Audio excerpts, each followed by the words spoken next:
ఓ అర్జున, ఈ భూమి మీద ఎప్పుడైతే ధర్మాన్ని అధర్మం ఏలుతుందో అప్పుడు నేను అవతరిస్తాను.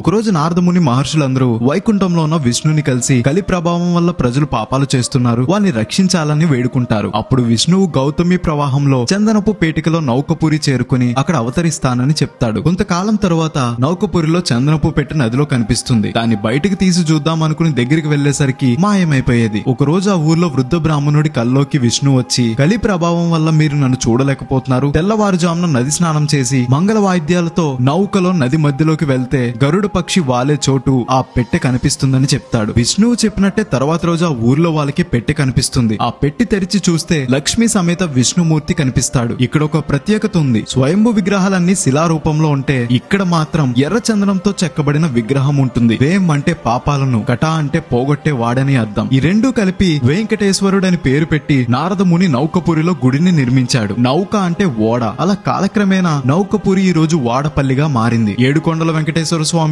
తిరుపతిలో ఉంటే 7 శనివారాల వెంకటేశ్వర స్వామి వాడపల్లిలో ఉన్నాడు. 7 శనివారాలైనా లేదా మరే రోజైనా 7 వారాలు 7 ప్రదక్షిణలు చేస్తే ఇక్కడ కోరుకున్న కోరిక తీరుతుంది. రాజమండ్రి నుండి 30 కిలోమీటర్లు, అమలాపురం నుండి 40 కిలోమీటర్ల దూరంలో ఉంటుంది. ఈ పవర్ఫుల్ గుడి యొక్క పవర్ ఇప్పుడు పక్క రాష్ట్రాలకు తెలిసింది. అందుకే ఎక్కడెక్కడి నుండో వచ్చి ఈ కలియుగ వాడపల్లి వెంకటేశ్వర స్వామిని దర్శించుకుని కోరికలు కోరుకుంటున్నారు.